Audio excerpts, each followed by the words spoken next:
Hello दोस्तों, MS classes Sadiq में आप लोगों का स्वागत है। आप लोग कैसे हैं? उम्मीद करता हूं कि आप लोग अच्छे होंगे। चलिए आज हम लोग इतिहास पढ़ेंगे और इतिहास का आज जो है इंट्रोडक्शन क्लास होगा। आइए आज हम लोग इतिहास पढ़ते हैं। तो सबसे पहले इतिहास शब्द जो है एक ग्रीक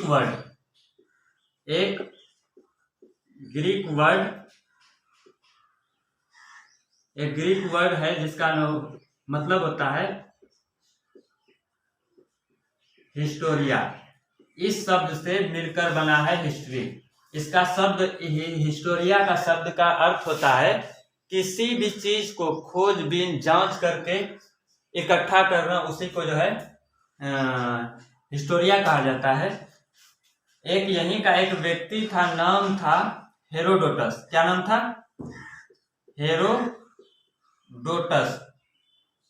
हेरोडोटस नाम का एक व्यक्ति था। उन्होंने सबसे पहले यह सब चीज जो है दी। इन्होंने सबसे एक बुक लिख करके यह जानकारी दी कि अतीत में हुई घटना को हम लोग इतिहास कहेंगे। इन्होंने ही एक बुक लिख करके, हेरोडोटस ने एक बुक लिखा जिसका नाम था हिस्टोरिका नामक पुस्तक लिख करके सबसे पहले हेरोडोटस ने दिया। इसीलिए इसको जो है हम लोग क्या कहेंगे? इतिहास का पिता कहेंगे। फादर ऑफ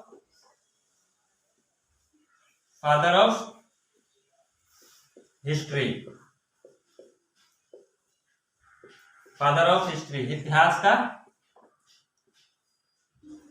इतिहास का जो है इसको पिता कहा जाता है।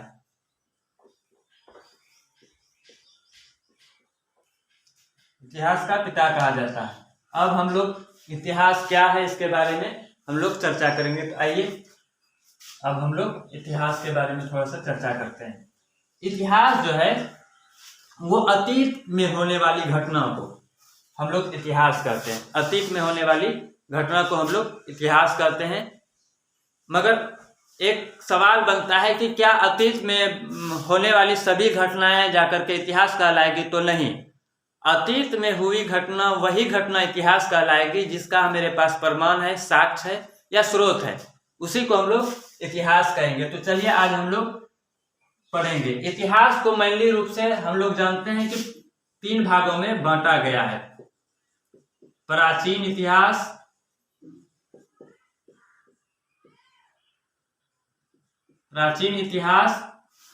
और मध्य इतिहास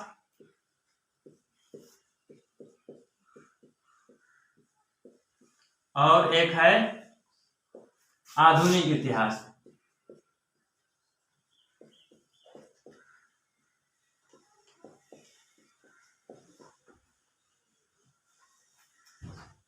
हम लोग जान रहे हैं कि प्राचीन इतिहास को 3 भागों में बांटा गया है। प्राचीन इतिहास, मध्य इतिहास और आधुनिक इतिहास। आज जो है हम लोग चर्चा करने वाले हैं प्राचीन इतिहास। तो सबसे पहले हम लोग प्राचीन इतिहास के बारे में जान लेते हैं और इसके इंट्रोडक्शन के बारे में थोड़ा सा जानेंगे कि क्या क्या हम लोगों को पढ़ना है। तो चलिए हेडिंग देते हैं प्राचीन इतिहास को।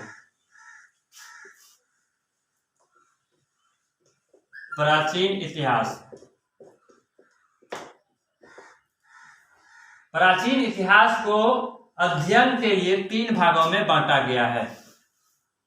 कितने भागों में? 3 भागों में। एक प्राग ऐतिहासिक काल,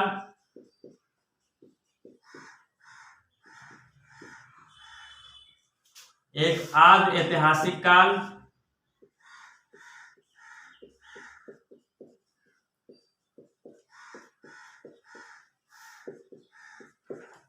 और एक होता है ऐतिहासिक काल।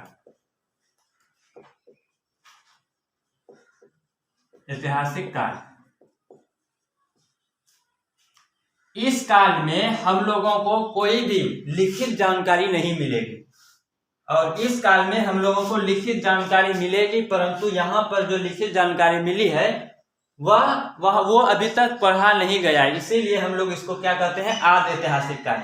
और ऐतिहासिक काल को जो है हम लोगों के पास लिखित जानकारी भी है और उसको पढ़ भी लिया गया है, इसीलिए हम लोग इसको क्या कहेंगे? ऐतिहासिक काल। प्राग ऐतिहासिक काल सबसे लंबा पीरियड होगा, इसलिए इसको जो है 3 भागों में बांटा गया है। नहीं सॉरी, प्राग ऐतिहासिक काल को दो भागों में बांटा गया है। एक है पाषाण युग, एक है ताम्र युग।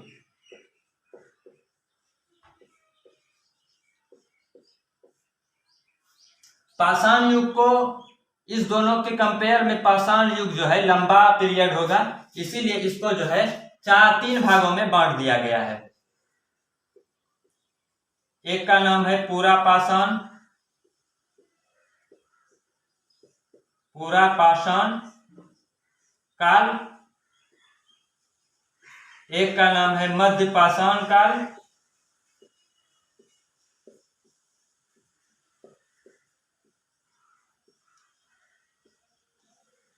और तीसरा है नव पाषाण काल।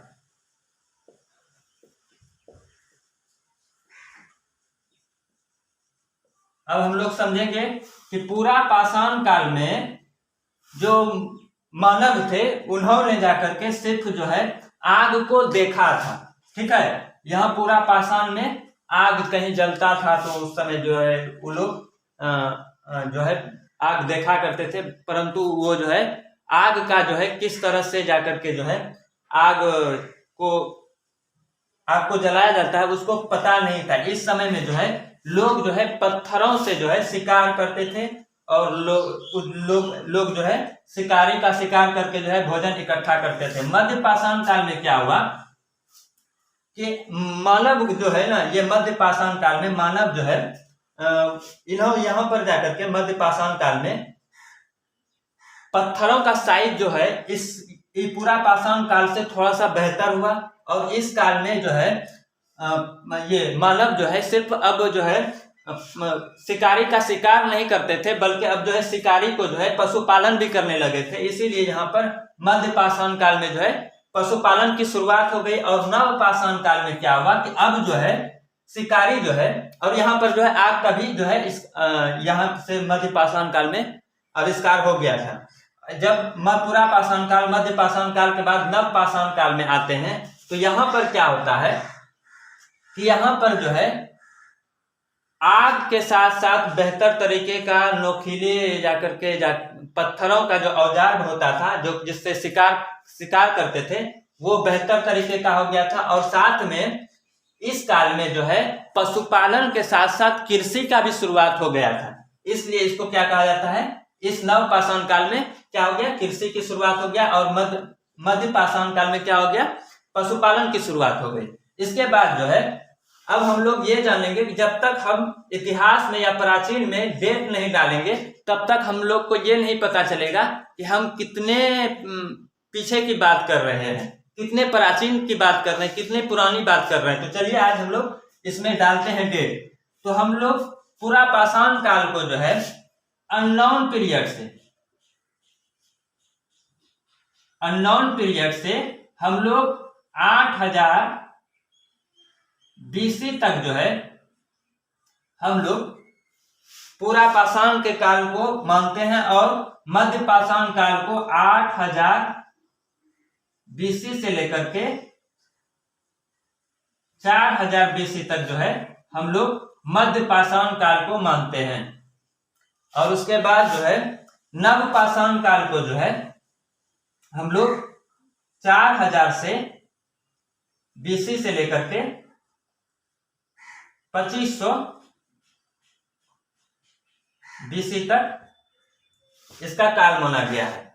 जैसे ही नव पाषाण का काल चल रहा था उसी समय जो है इन्होंने नव पाषाण के लोगों ने एक बहुत बड़ा आविष्कार कर लिया। लोगों ने जो है ताम्र का जो है आविष्कार कर लिया, इसलिए ताम्र का जो है टाइम पीरियड जो है वो 3000 से 2000 BC तक माना गया है। इस काल में जो है मानव जो है ताम्र का भी उपयोग कर लिया था, इसलिए प्राग ऐतिहासिक काल को ताम्र युगीन सभ्यता भी कहा जाता है, प्राग ऐतिहासिक काल को। उसके बाद क्या हुआ कि इसके बाद हम जब देख लिए तो उसके बाद जो है आदि ऐतिहासिक काल को देखते हैं। आदि ऐतिहासिक काल में हम लोगों के पास लिखित जानकारी है, परंतु उसको पढ़ा नहीं गया, इसीलिए इसको क्या कहते हैं, आदि ऐतिहासिक काल। आदि ऐतिहासिक काल में हम लोग को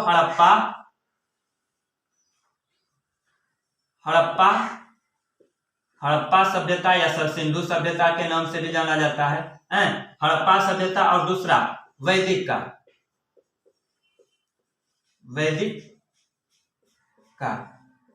इस दोनों के बारे में हम लोग आदि ऐतिहासिक काल में पढ़ते हैं। देख लीजिए, आदि ऐतिहासिक काल में जो जानकारी हमें मिली है या जो लिखित साक्ष्य है, उसको कुछ को पढ़ा गया है, कुछ को नहीं पढ़ा गया है, इसीलिए इसे आदि ऐतिहासिक काल कहा जाता है। वैदिक काल, वैसे इसको इतिहास में पढ़ना चाहिए, क्योंकि वैदिक काल में जब भारत में जो है आर्य आए, उन्होंने ही ऋग्वेद की रचना की और जाकर के जो है यहाँ पर वैदिक काल की रचना, इसको हम ऐतिहासिक काल में भी डाल सकते हैं, परंतु आदि ऐतिहासिक काल में ये दोनों हम लोग पढ़ते हैं।